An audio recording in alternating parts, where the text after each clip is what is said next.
मुझे बताइए, यहां से ये बैटरी का प्लस है तो यहां से करंट निकलेगी, तो यहां से करंट जाएगी, यहां से ऊपर जाते जाते यहां से ऊपर जाके इसके अंदर घूम के यहां नीचे की ओर करंट आएगी। तो आप मुझे बताओ, इसके अंदर यहां से इस कंडक्टर के अंदर जो करंट की डायरेक्शन होगी वो इसी डायरेक्शन में होगी, बिल्कुल बाहर, अंदर से बाहर आती हुई, ठीक है, अंदर से बाहर की ओर आती हुई। और ये होगी हमारी मैग्नेटिक फील्ड की डायरेक्शन। ये देखो, नॉर्थ से साउथ होती है ना मैग्नेटिक फील्ड की डायरेक्शन, ये तो पता होगा आप लोगों को। आप टॉपिक वाइज सीरीज देख रहे हैं, टॉपिक देख रहे हैं, तो आपको मैग्नेटिक फील्ड की डायरेक्शन का पक्का पक्का पता होगा। तो मैग्नेटिक फील्ड की डायरेक्शन किधर है, देखो नॉर्थ से साउथ है। और करंट की डायरेक्शन कैसे है, अंदर से बाहर की ओर है। तो मैग्नेटिक फील्ड की डायरेक्शन हमें पता चल चुकी है, कहां है भैया, ऊपर की ओर। मैग्नेटिक फील्ड की डायरेक्शन हमें पता चल चुकी है, कहां है भैया, ऊपर की ओर।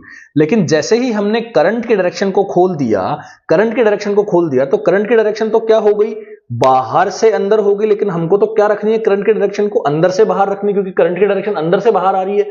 तो करंट की डायरेक्शन को ये अंदर से बाहर कर दिया। तो ये देखो, बाहर की ओर करंट आती हुई दिख रही है आपको, ये दिख रही है आपको, बाहर से करंट आती हुई दिख रही है, अंदर से बाहर करंट आ रही है, ये करंट हो गई। ये आपका मैग्नेटिक फील्ड हो गया। समझ में आ रहा होगा आप लोगों को, ठीक है। ये आपका क्या हो गया, मैग्नेटिक फील्ड हो गया। ये अंदर से बाहर की ओर करंट हो गई। अब थंब को जिस डायरेक्शन में आप खोलेंगे तो इस डायरेक्शन में यहां से मोशन होगा। तो ये पूरा का पूरा जो AB, जो आपका करंट कैरिंग कंडक्टर है, वो अंदर की ओर जाने लगेगा। किधर जाने लगेगा, अंदर की ओर। तो ये जैसे ही स्विच यहां से ऑन होगा, ये जो करंट कैरिंग कंडक्टर है आपका, वो यूं अंदर की ओर चला जाएगा, ठीक है। और थोड़ी देर बाद में जैसे ही स्विच को ऑफ करेंगे, वापस यहां आ जाएगा। एक बार वापस ऑन करेंगे तो वापस वहां चला जाएगा। क्लियर है, आई होप सो यहां से आप लोगों को ये क्लियर हुआ होगा। और भी मैं आप लोगों के लिए क्वेश्चंस लेकर के आया हूं। बात करते हैं उन्हीं कुछ क्वेश्चंस की जो यहां से मैं आप लोगों को नेक्स्ट स्लाइड में दिखाने जा रहा हूं।